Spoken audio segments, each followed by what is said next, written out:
सुप्रभात बच्चों, आज हम षष्ठी कक्षा के चतुर्थः पाठ मधुरः श्लोकः या मधुर श्लोक के बारे में पढ़ेंगे। इसका अर्थ और इसका अनुवाद तथा भावार्थ भी समझेंगे। तो पहले श्लोक नंबर 1 से शुरू करते हैं। देखिए, श्लोक इस प्रकार है। सत्यम वदन्ति मधुरं च सदा वदन्ति ये अप्रियं किमपि न सत्यं वदन्ति ते सज्जनाः सहृदयाः च परोपकारिणः श्रेष्ठा जनाः परहिताय सुखं त्यजन्ति। इसका अन्वय इस प्रकार है। ये सदा सत्यम वदन्ति मधुरम च वदन्ति। इसका अर्थ है जो लोग या जो हमेशा सच बोलते हैं और मीठा बोलते हैं। किमपि अप्रियम असत्यम च न वदन्ति। कुछ भी अप्रिय, अप्रिय का अर्थ कड़वा या जो बुरा लगता है इस तरह का बात या असत्य अर्थात झूठ नहीं बोलते हैं। ते सज्जनाः सहृदयाः परोपकारिणः च भवन्ति।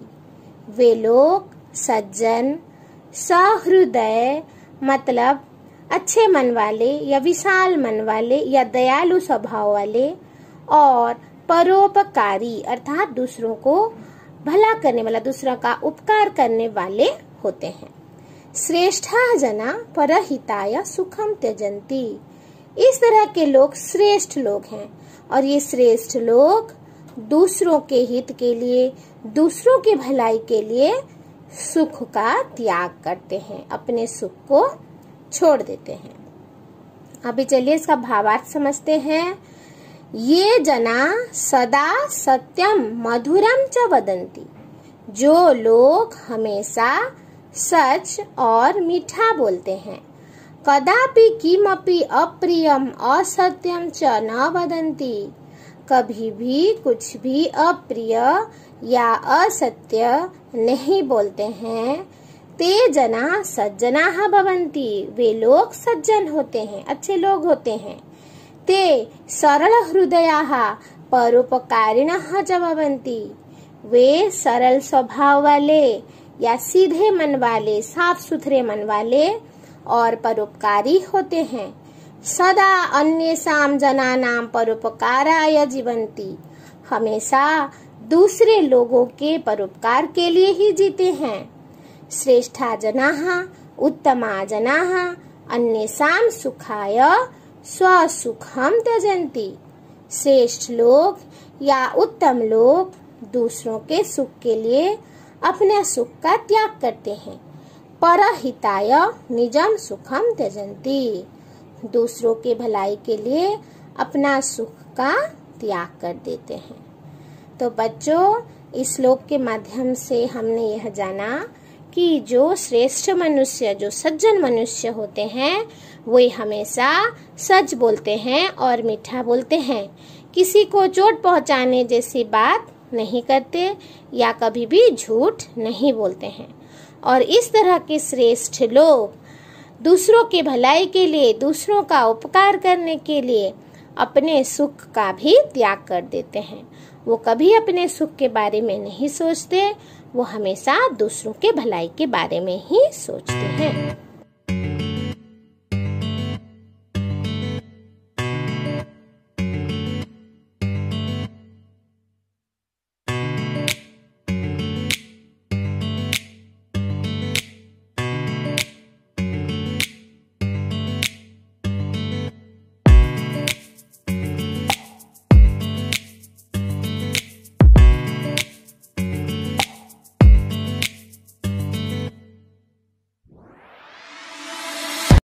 श्लोक नंबर 2 देखते हैं।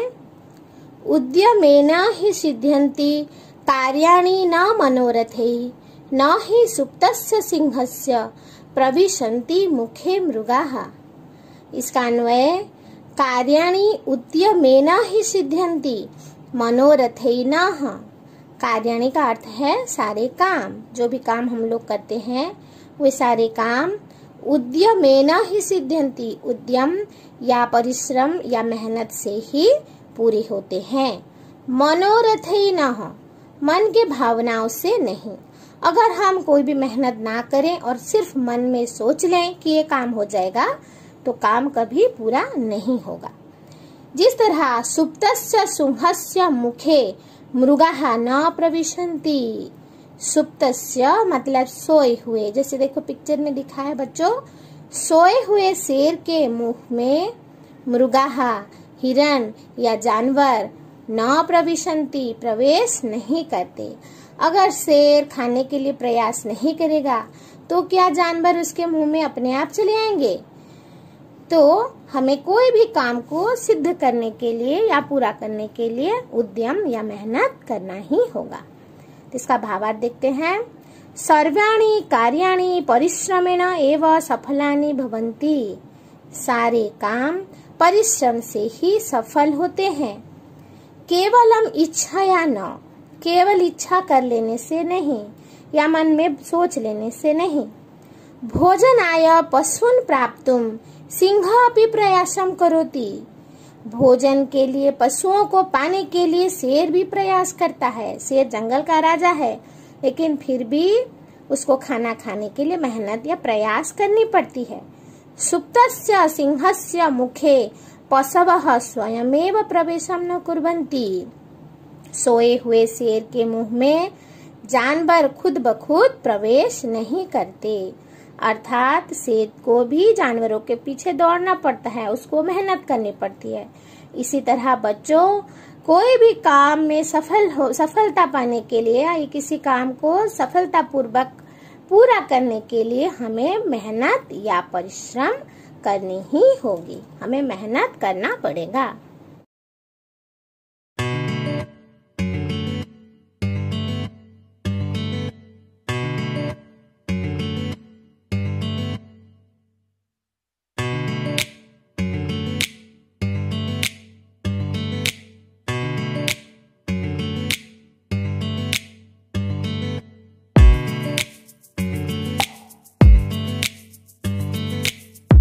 नंबर 3 समझते हैं। अयम निजः परो वेति गणना लघु चेतसाम उदार चरितानाम तु वसुधैव कुटुम्बकम। इसका अन्वय, अयम निजः परः वा इति गणना लघु चेतसाम भवति। अयम मतलब यह, जैसे हम लोग एषः शब्द का प्रयोग करते हैं, अयम शब्द का अर्थ भी वही है। यह निजः मतलब अपना, परः वा या पराया, इति ऐसी, गणना मतलब गिनती या सोच, लघु चेतसाम भवति छोटे मन वालों की होती है।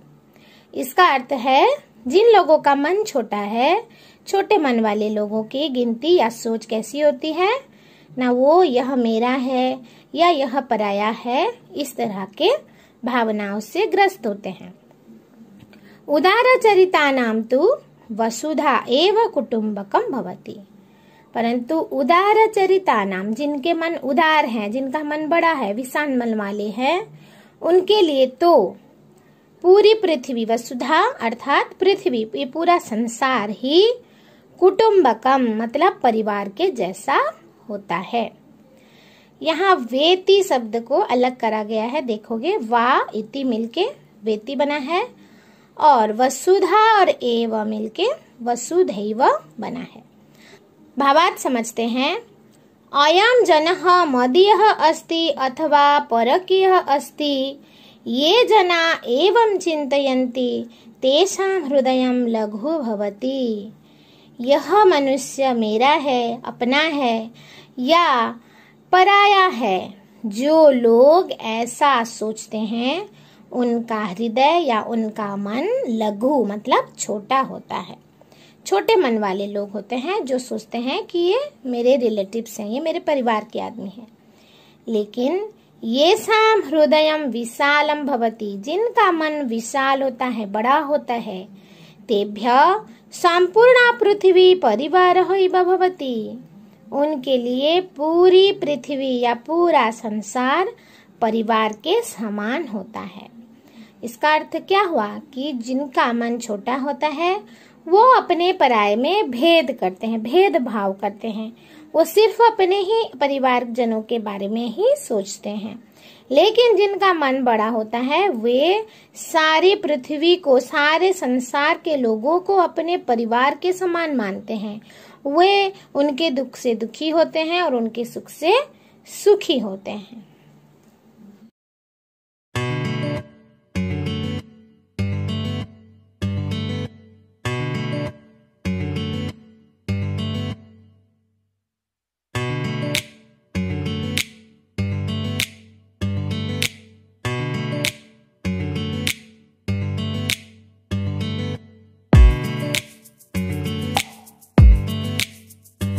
अभी हम लोग श्लोक नंबर 4 समझेंगे।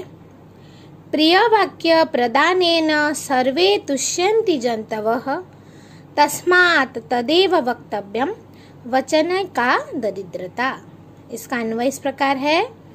सर्वे जन्तवः प्रिय वाक्य प्रदानेन तुष्यन्ति। सर्वे अर्थात सारे, जन्तवः मतलब जंतु या प्राणी, जितने भी जीवधारी हैं सारे जंतु प्रिय वाक्य प्रदानेन, प्रिय वाक्य या मीठी वाणी या मधुर वचन बोलने से तुष्यन्ति अर्थात संतुष्ट होते हैं या खुश होते हैं। तस्मात् तत् एव वक्तव्यम, इसीलिए वही बोलना चाहिए। वही का मतलब मीठी वाणी ही बोलनी चाहिए। वचने का दरिद्रता, बोलने में क्या गरीबी, अर्थात बोलने से कोई गरीब नहीं हो जाता, उसकी धन की हानि नहीं होती।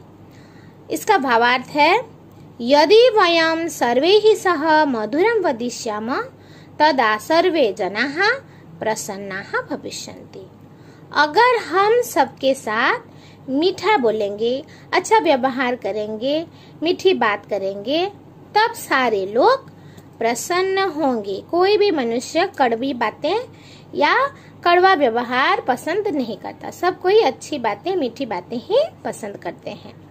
अतः मधुर भाषणम एव कर्तव्यम, इसीलिए मीठा बात ही बोलना चाहिए। हमें हमेशा मीठा व्यवहार, अच्छा व्यवहार करना चाहिए। मधुर भाषणे संकोचः न करणीयः, मीठी बोलने में या अच्छा व्यवहार दिखाने में हमें कभी संकोच नहीं करना चाहिए, अर्थात हमें कभी हिचकिचाना नहीं चाहिए। इससे हमारी धन की हानि भी नहीं होगी, इससे हम कोई गरीब नहीं हो जाएंगे। इसलिए हमेशा हमें दूसरों के साथ मीठा बात ही करना चाहिए, कभी भी कड़वी बातें नहीं बोलना चाहिए।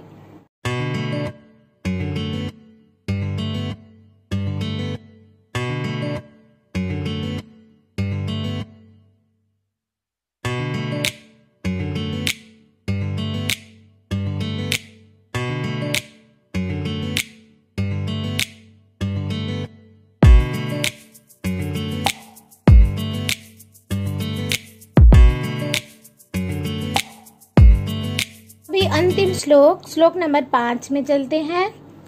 चंदनम शीतलम लोके चंदनात् अपि चंद्रमाः चंद्र चंदनयोः मध्ये शीतला साधु संगति।